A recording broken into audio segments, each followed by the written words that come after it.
Hola,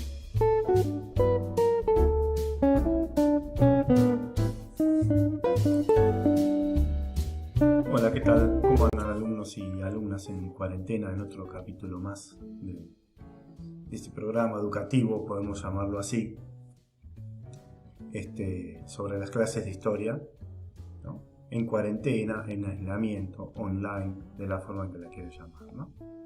Bueno, seguimos ya más de 150 días, pero bueno, a pesar de todo, seguimos peleándola desde acá para que la escuela y los docentes sigamos estando presentes.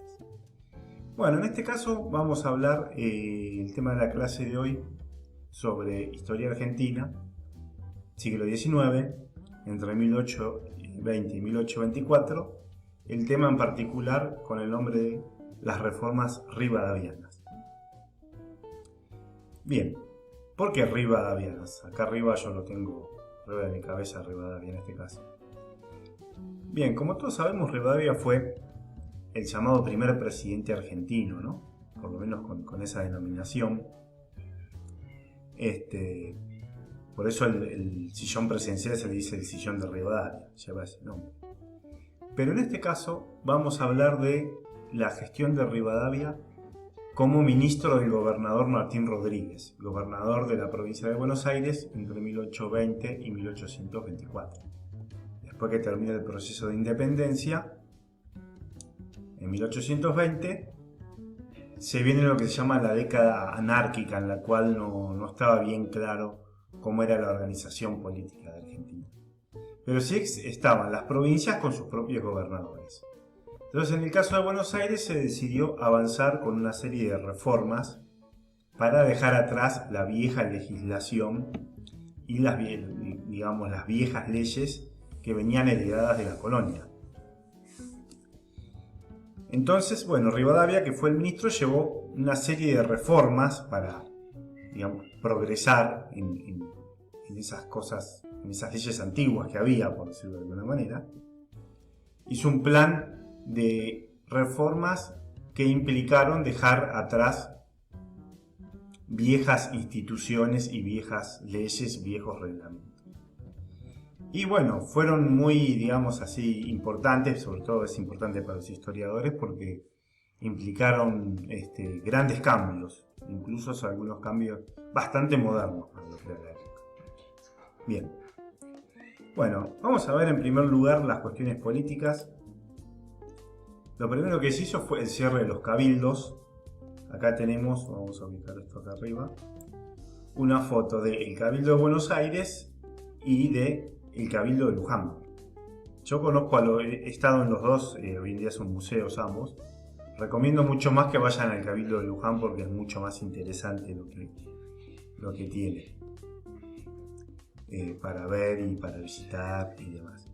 Pero bueno, ¿cuál era el problema? Era que las dos cabildos funcionaban y es como que en un momento llegó a haber dos gobernadores a la vez. ¿Por qué? Porque era la vieja institución colonial que cuando nos independizamos de los españoles siguieron estando, pero ya no respondían a los virreyes, ¿no?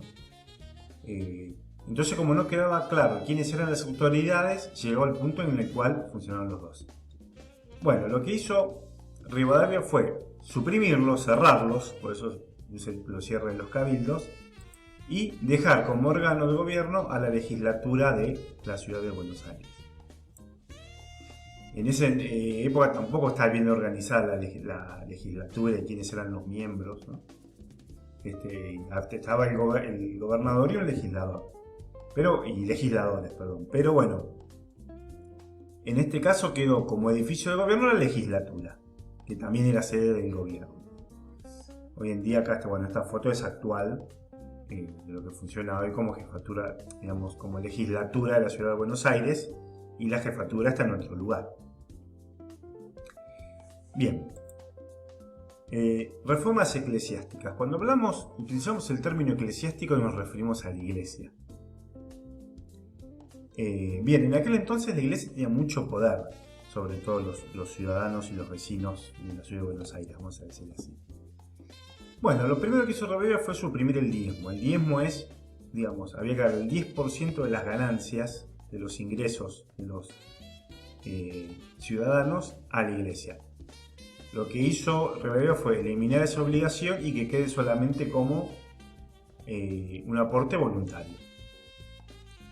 Suprimió el fuero eclesiástico, es decir, la iglesia no podía llevar a cabo juicios a los creyentes, ¿no?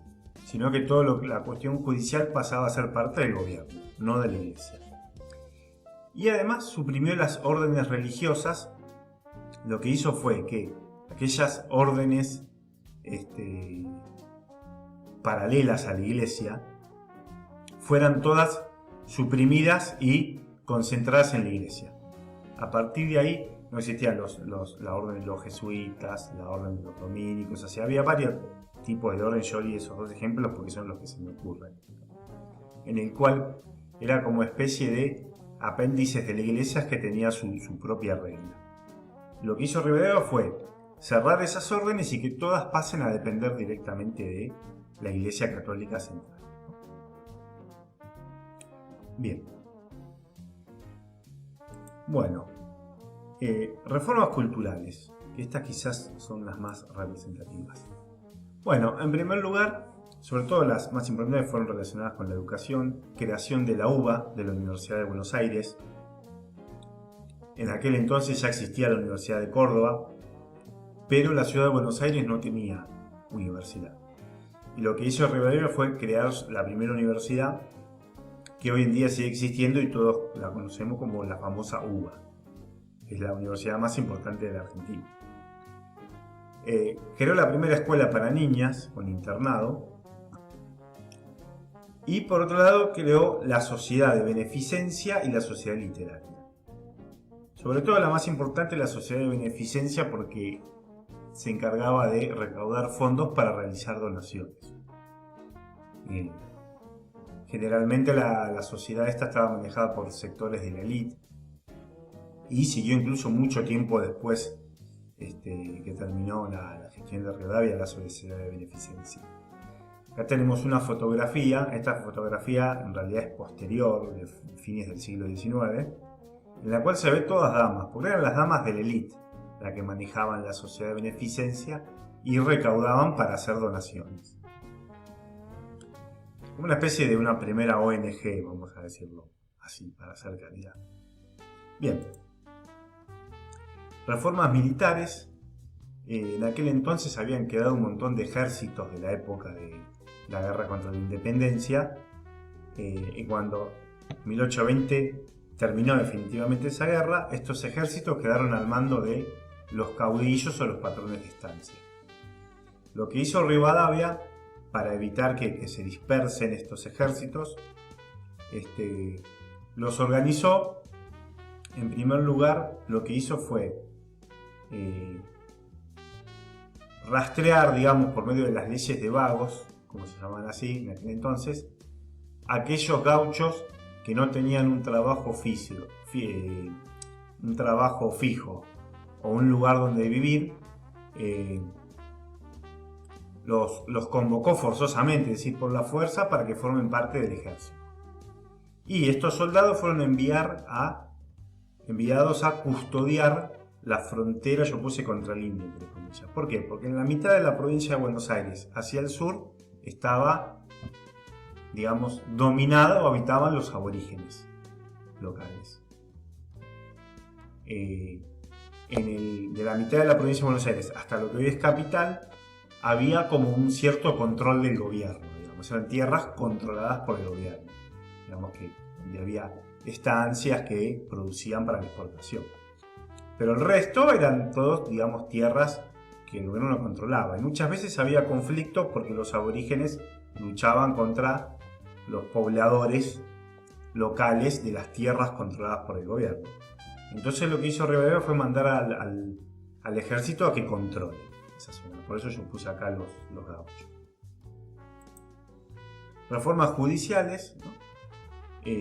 Se crearon dos instancias para la justicia, es decir, si un juicio, digamos, se realizaba y tenía una sentencia, se podía apelar e ir a la siguiente instancia para que el juicio se haga de vuelta si alguna de las partes no estaba conforme con la resolución del juicio, como se dice ahora la apelación, ¿no?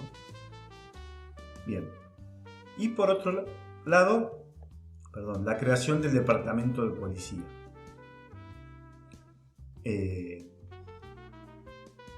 Porque en aquel entonces, digamos, si bien existía agentes que se podían llamar policía, pero siempre dependieron del gobernador y eran también el mismo ejército, que por ahí a veces tenía la función de policía. Acá se creó el primer departamento de policía, donde se convocaba gente para trabajar, ¿no? Y que sean, en este caso, era el accionar policial para llevar a juicio a aquellas personas que habían cometido delito. Era un órgano, digamos, que si bien dependía del gobierno local, pero que tenía su propio funcionamiento y su propia autonomía, la policía. Ya no era parte del ejército, sino que era como un organismo aparte. Bien. Y por último tenemos las reformas económicas. Acá hay dos, vamos a empezar por la última, que dice fomento de la importación de ovejas. ¿Por qué? Porque en aquel entonces estaba en Europa, sobre todo en Gran Bretaña, la primera fase de la revolución industrial, con la industria textil, con mucho funcionamiento. Entonces, lo que promovió es la producción de ovejas para producir lana para exportar a esas fábricas textiles de Europa. Y por otro lado se creó, acá sí, el famoso Banco de la Provincia de Buenos Aires. Acá tenemos un billete que emitía en aquel entonces, que fue el primer banco del país, el Banco de la Provincia de Buenos Aires. Y bueno, en aquel entonces se dedicaba a lo que se dice hacer descuentos, ¿no? La gente iba, depositaba el dinero, ese dinero se prestaba o no, y lo que se hacían eran darse billetes, emitirse billetes que representaban ese dinero depositado. Entonces después, bueno, estos billetes obviamente que circulaban en el comercio y cuando alguien los quería ir a cobrar, iba al banco y los cambiaba por el valor del peso oro de aquel entonces. Entonces era como que acá ya la economía tenía como un cierto funcionamiento local, porque hasta tenía su propia entidad financiera, su propia entidad bancaria. Bueno, después con el tiempo el gobierno de Martín Rodríguez, se iba a acabar. Después más adelante Bernardino Rivadavia va a ser presidente de la nación, pero bueno, acá el objetivo de este video era demostrar cuáles fueron las famosas reformas que implicaron un progreso social, cultural, económico, etcétera, etcétera, de aquel entonces. Bueno, espero que les haya sido útil, que hayan entendido, y como siempre digo, cualquier duda lo pueden consultar sin ningún problema. Bueno, un abrazo a todos y a todas.